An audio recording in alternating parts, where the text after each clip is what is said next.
नमस्कार दोस्तों, स्वागत है आपका हमारे चैनल सटीक खबर पर। दोस्तों, जम्मू और कश्मीर से आर्टिकल 370 हटने के 1 साल होने के ठीक पहले पाकिस्तान ने अपना नया मैप जारी किया है और इस नए मैप में पाकिस्तान पूरा जम्मू और कश्मीर और लद्दाख को अपने देश का अंग दिखा रहा है।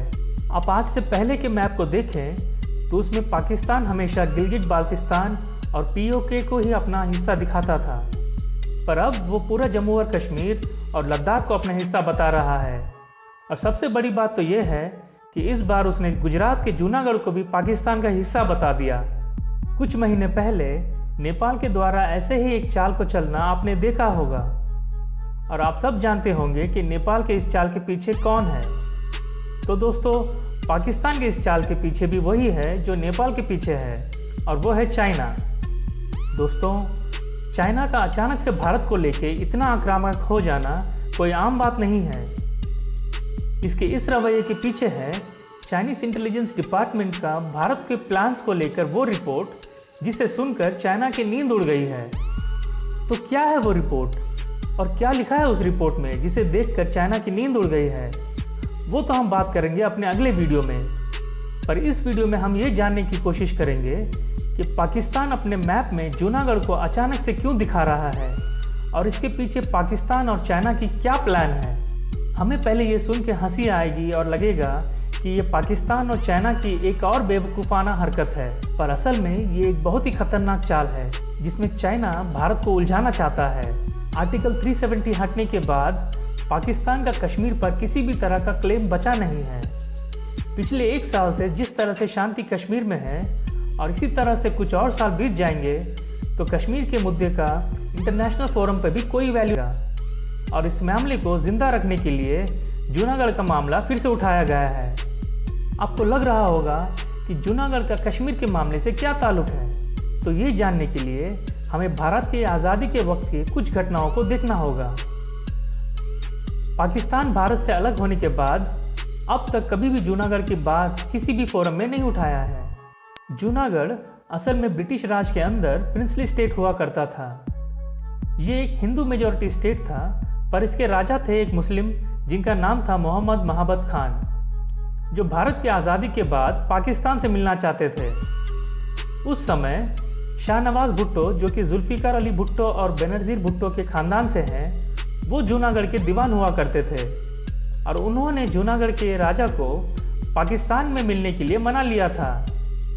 पर ऐन वक्त पर सरदार पटेल ने इसे रोक लिया। उन्होंने राजा की इच्छा से नहीं बल्कि लोगों के वोट से निर्णय लेने का फैसला किया था, जिसका समर्थन तब के प्रधानमंत्री जवाहरलाल नेहरू ने भी किया था। बाद में जब वोटिंग कराई गई तो वहाँ के लोगों में 90% से ज़्यादा लोगों ने भारत में रहने का मन बताया था और पाकिस्तान ने कुछ दिनों बाद इस बात को मान भी लिया था कि जूनागढ़ भारत का ही अंग है। तो दोस्तों, चाइना की मदद से पाकिस्तान फिर से यूएन और इंटरनेशनल प्लेटफॉर्म्स पर कश्मीर में प्लेबिसाइट का मुद्दा उठाने का कोशिश करेगा और जूनागढ़ के एग्जाम्पल देके जेएनके के मुद्दे को जिंदा रखने की कोशिश करेगा। असल में इससे पहले भी यूएन में प्लेबिसाइट की बात हो चुकी थी और तब यूएन ने ये शर्त रखा था कि प्लेबिसाइट कराने से पहले पाकिस्तान को कश्मीर खाली करके जाना होगा और वहाँ के डेमोग्राफी को चेंज करने का कोई भी प्रयास नहीं करना होगा। पर न पाकिस्तान कभी पीओके और गिलगिट बाल्टिस्तान से पीछे गया और ना ही प्लेबिसाइट पे कभी जोर दिया। वो तो सिर्फ आतंकवाद पे जोर देता रहा था।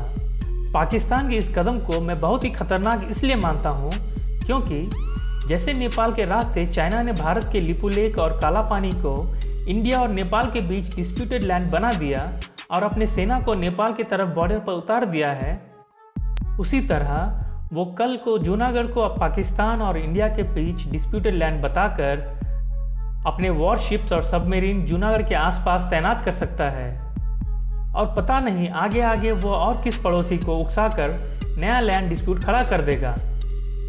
दोस्तों, ये चाइना की एक ऐसी चाल है जिससे वो न केवल भारत पे हमले के मौके बढ़ाएगा बल्कि वो इंटरनेशनल फोरम्स पे ये दिखाने की कोशिश करेगा कि भारत अपने सारे पड़ोसियों के साथ कोई ना कोई डिस्प्यूट रखता है।